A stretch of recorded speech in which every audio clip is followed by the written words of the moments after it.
За сайн байцгаана уу хүүхдүүд ээ. Өнөөдөр 9-р сарын 10-ны өдөр. Баасан гараг. За өнөөдрийн хичээлээр бид асуултад хариулах, за мөн асуулт асуух, хоорондоо ярилцах зэргээр ярих чадвараа хөгжүүлэх болно. За бэлтгэлийн номныхоо 11-р хуудсыг нээгээрэй. За эхний дасгал зургийг анхааралтай ажиглаад хоорондоо ярилцсан. Анхааралтай сонсоод багшийнхаа асуултанд хариулаарай. Ангид хэдэн сурагч байна вэ?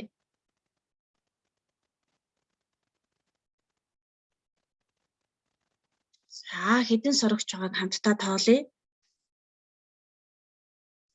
1 2 3 4 5 6 7. За тэгвэл ангид 7 сурагч байна. За хэдэн эмэгтэй сурагч байна вэ? Бас хэдэн эрэгтэй сурагч байна вэ? За багшийнхаа асуултанд хариулаад гэр бүлийнхэнтэйгээ ярилцаарай. За тэгвэл эдгээр сурагчид юу хийж байгаа юм бол? Юуны тухай ярилцж байгаа юм бол? За гэр бүлийнхэнтэйгээ ярилцаарай. За ангид хоорондоо ярилцахдаа бие биетэйгээ зэрэг зэрэг ярьж болохгүй. За хэрвээ тэгэх юм бол хэн юу ярьж байгааг нь ойлгохгүй, бас хинч юу ч сонсож чадахгүй. За тийм учраас ээлж дараагаар ярих хэрэгтэй. За мөн нэг нь ярьж байхад бусд нь анхааралтай сонсож сурах хэрэгтэй.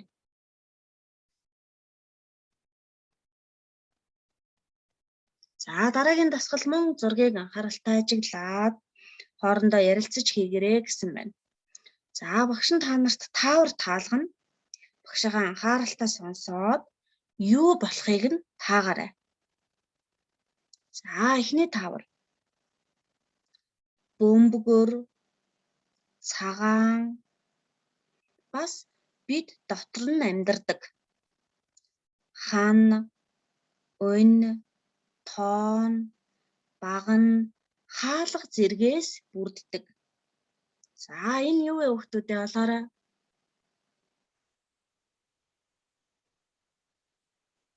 Энэ бол Монгол гэр. За энэ зурган дээр Монгол гэр маань хамгийн ихэнд байж байна. За дараагийн таавраас сонсоорой. Өвс сургамлаар хоололдог.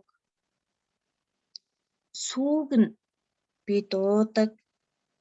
Мөн үр төлийг нь тугал гэж нэрлэдэг. За энэ юу вэ? Тааврын хариу аль зураг дээр байгаа юм бол хүүхдүүдээ олоорой. Энэ бол үнэ байна. За үнэг хамгийн сүүлийн зурагт өрсөлдсөн байна, тийм ээ. За дараагийн таавар. Олон салаа мөчөртэй, агаар цэвэршүүлдэг, бас маш олон навчтай. За тэр юу вэ? Энэ бол мод. За тэгвэл та нар гэр бүлийнхэнтэйгээ хамтраад мод ургамлын талаар, мод ногоон ургамал ямар ач холбогдолтой юм бол, за мөн мод ногоон ургамлаа хэрхэн хайрлаж хамгаалах талаар өөрийн мэддэг зүйлээ ярилцаарай. За багш нь сүүлийн таавраа таалах гэж байна. Анхааралтай сонсоорой. Шар өнгөтэй, тэнгэрт байдаг, бас дэлхийг гэрэлтүүлдэг. Тэр юу вэ? Тэр бол нар. За нар бол дэлхийг гэрэлтүүлдэг, бас биднийг дулаацуулдаг, мөн мод ургамлыг ургуулдаг.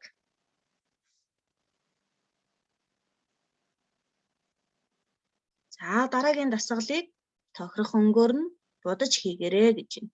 За хамтдаа зургийг ажиглая. Зурагт алим болон луун байна. За тэгвэл алимыг ямар өнгөөр будсан байна вэ? Ажиглаарай хүүхдүүд ээ. Зөв өнгөөр будсан байна уу? Эсвэл буруу өнгөөр будсан байна уу? Тэгвэл энэ алимыг буруу өнгөөр будсан байна. Тийм учраас буруу гэсэн тэмдэглэгийг хийсэн байна. За тэгвэл одоо хамтдаа зөв өнгөөр нь будъя. Алим ямар өнгөтэй байдаг вэ? За зөв өнгөөр нь будаарай. Энэ хэсэг дээр зөв өнгөөр нь будна. За харин луун ногоон өнгөтэй луун байдсан болов уу хүүхдүүд ээ? Зөв өнгөөр будсан уу, буруу будсан уу? За тэгвэл энд буруу гэсэн тэмдэглэгээ байна. Тэгэхээр ногоон өнгөтэй луун байдаггүй байна.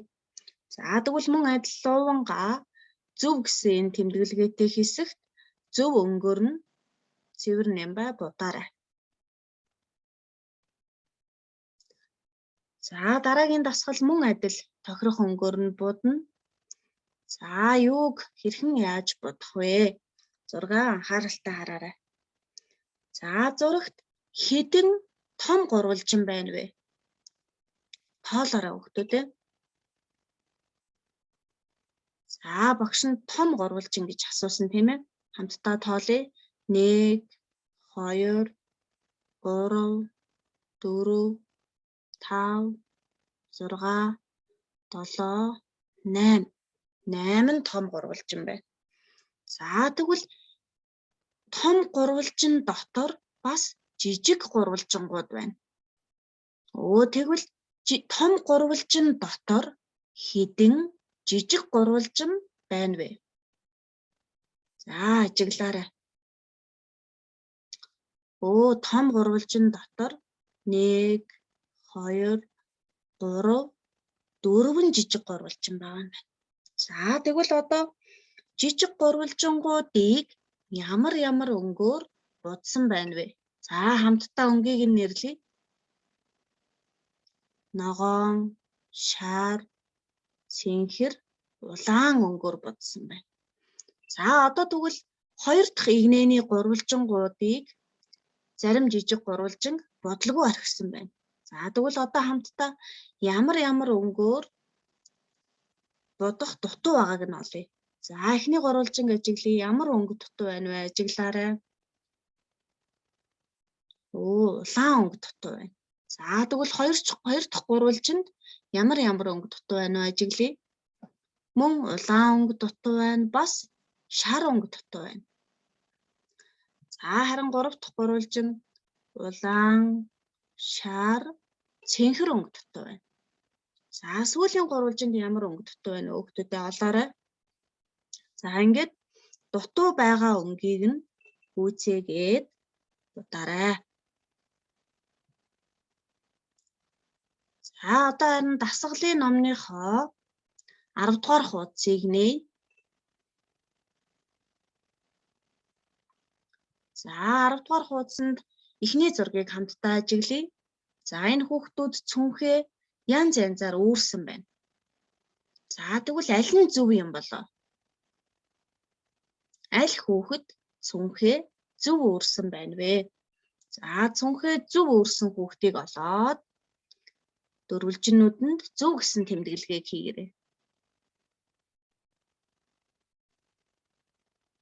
За тэгвэл хамгийн эхний хүүхэд цүнхээ зөв үүрсэн байна. За харин бусд нь цүнхээ буруу үүрсэн. За цүнхээ ингэж урдаа үүрч болохгүй. Хэрвээ цүнхээ урдаа үүрвэл урдах замаа харахгүй юмд бүдэрч унах аюултай. За мөн цүнхэнд маань маш олон ном, дэвтэр, хичээлийн хэрэгсэл байдаг учраас цүнхээ нэг мөрөндөө үүрч болохгүй. Хэрвээ тэгвэл хүнд цүнх үүрсэн тал руугаа нуруу нь хазаах аюултай. За мөн ингэж толгоондоо хийж болохгүй. Хүзүү толгоонд чилнэ. Тэгэхээр цүнхээ хоёр мөрөндөө ардаа үүрэх нь зөв байх нэ. За одоо харин бүгдээрээ үсэг бүтээх зурлагаа бичицгээе. За 10 дугаар хуудсанд орхиц төгсгөлтэй урт шулуун зурлага байна. За За зурлагаа эхний 3 мөрийг багшаагаа дагаад бичнэ. Харин сүүлийн 3 мөрийг гэрийн даалгаварт бичээрэй. За хамтдаа зурлагаа бичицгээе. За орхиц төгсгөлдөө урт шулуун зурлагыг бичихтэй хос шугамны дээр байгаа тасархай шугамнаас эхлэн дугуйруулж төгсгөнө. За бичихтэй хоорондын зайг нь тохируулна. За мөн эхний мөрийг бүдэг зурлаган дээгүүрээ давхарлаад бичнэ. За багш нь бас цэвэр сайхан бичихийн тулд намаа зөв тавина, мөн үзгээ зөв барих шаардлагатай.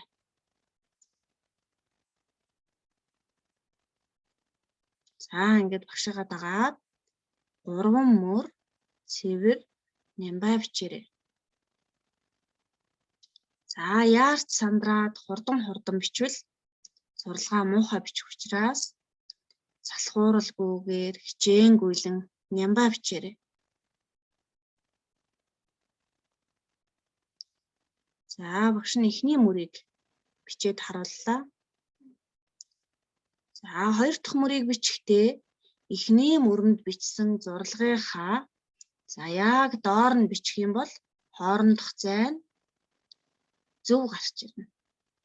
За ингээд зурлагаа цааш үргэлжлүүлээд 3 мөр бичээд сүүлийн 3 мөрийг гэрийн даалгаварт бичнэ. За мөн дасгалын номны маань 35 дугаар хуудсанд за дараах дүрсүүд байна. Ямар дүрс байна? Хамтдаа нэрлэе. Дөрвөлжин, дугуй, за мөн гурвалжин, дахиад дөрвөлжин дүрсүүдийг өгсөн байна. За эхний мөрөнд том дөрвөлжин, жижиг дөрвөлжин. За том дөрвөлжин, жижиг дөрвөлжин гэсэн дарааллаар дүрсээ бичнэ. За энэ дүрсийг бүдэгхэн зураасаар тэмдэглэж өгсөн учраас бүдэг зураасан дээрээ үзгээрээ давхарлаж бичнэ. За хоёр дахь мөрөнд мөн адил том гурвалжин, жижиг гурвалжин гэсэн дарааллаар бичнэ. За том дугуй, жижиг дугуй. За харин сүүлийн мөрөнд дөрвөлжин, гурвалжин, дугуй дүрсүүдээ хольж бичих юм байна. За анхааралтай ажиглаад тасархай зураасан дээгүүр нь давхарлаад бичээрэй. За хичээлээ анхаарал үзсэн хүүхдүүддээ баярлалаа. Гэрийн даалгаварт орхиц төгсгөлдөө урт шулуун зурлагаа 3 мөр гүйцэн бичээрэй. За баяртай хүүхдүүдээ.